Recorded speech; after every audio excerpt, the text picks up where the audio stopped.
સુરતના પાંડેસરા વિસ્તારમાં ભારે વરસાદ બાદ જમીનનું ધોવાણ થયું છે. જમીનનું ધોવાણ થતાં જ વીજપોલ, ટ્રાન્સફોર્મરનું માળખું અને દિવાલ નમી જતા સ્થાનિકોમાં ડરનો માહોલ ફેલાયો. તો જળભરાવ અને ખુલ્લા વાયરોને લીધે વીજ કરંટ લાગવાનો પણ રહીશો પર ખતરો મંડરાઈ રહ્યો છે. આ તરફ ડબોલી વિસ્તારમાં પણ ઘૂંટણ સમા પાણી ભરાતા રાહદારીઓને હાલાકી. ભારે વરસાદ વચ્ચે જિલ્લા વહીવટી પ્રશાસન પણ એલર્ટ મોડ પર. આરોગ્ય રાજ્યમંત્રી પ્રફુલ પાનસેરિયાએ આજે જિલ્લા ડિઝાસ્ટર કંટ્રોલ રૂમની મુલાકાત લઈ સ્થિતિનો તાગ મેળવ્યો. નાગરિકોને સંપૂર્ણ સતર્ક રહેવાની અપીલ કરાઈ છે. તો નાગરિકોની સુરક્ષાને ધ્યાને રાખી આજે તમામ ટેક્સટાઇલ, ડાયમંડ ફેક્ટરી અને ઉદ્યોગ એસોસિએશને રજા આપવા સૂચના આપી. ફોસ્ટાએ પણ આજે કાપડ માર્કેટ સંપૂર્ણપણે બંધ રાખવાનો નિર્ણય કર્યો છે. ઉમરપાડા તાલુકામાં વરસેલા ધોધમાર વરસાદથી જનજીવન પ્રભાવિત. ઉમરજરથી વાડી ગામને જોડતા ગરનાળું આખે આખું પાણીમાં ગરકાવ થયું. તો જંખવાવ માંડવી રોડ પર વરસાદી પાણી ભરાયા છે. જંખવાવ વાંકલ રોડ પણ વરસાદી પાણીનું સામ્રાજ્ય છવાતા વાહન વ્યવહાર પ્રભાવિત થયો. ભારે વરસાદથી વીરા અને મફ્ફન નદીમાં પૂરની સ્થિતિ સર્જાતા ઉમરપાડા તાલુકાના 8થી વધારે માર્ગો પરનો વાહન વ્યવહાર પ્રભાવિત થયો છે.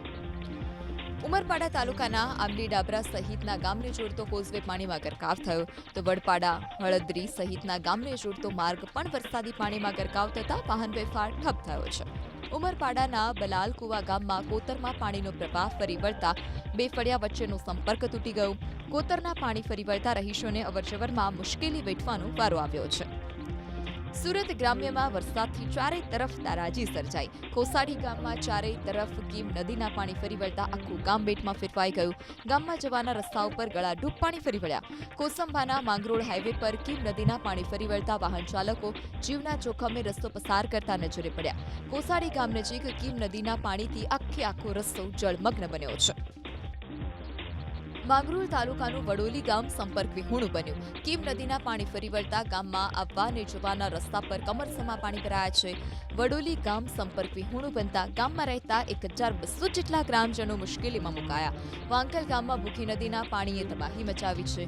ભૂખી નદીના પાણી બજેટ ફળિયું, ગામિત ફળિયા અને બોમ્બે ફળિયાના નીચાણવાળા વિસ્તારોમાં ઘૂસી જતા રહીશોને ઘરવખરીને મોટા પ્રમાણમાં નુકસાન. બારડોલીમાં વરસેલા ધોધમાર વરસાદથી શાસ્ત્રી રોડ પરથી સામરિયા મોરા જતા રસ્તા પર જળબંબાકારના દ્રશ્યો. રસ્તા પર પાણી ભરાતા પ્રશાસને બેરિકેડ મૂકી વાહન વ્યવહાર બંધ કર્યો છે.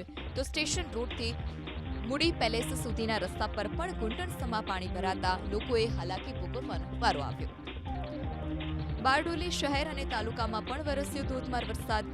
બારડોલી શહેરના station road, Shastri road, Gandhi road સહિતના વિસ્તારમાં વરસાદ વરસ્યો. તો બાબેન, ધામરોડ, અફવા, ઇસરોલી સહિતના ગ્રામ્ય વિસ્તારમાં પણ મેઘરાજાએ જોરદાર બેટિંગ કરી. માંડવી તાલુકાનો ગોળા ડેમ સંપૂર્ણ ભરાયો. ડેમમાં પાણીની ભારે આવક થતા પશુપાલકો અને ખેડૂતોમાં ખુશી. લાખી ડેમ પણ ઓવરફ્લો થતા કુલમકુવા ગામે રિવરફ્રન્ટ પર ડેમના પાણી ફરી વળ્યા.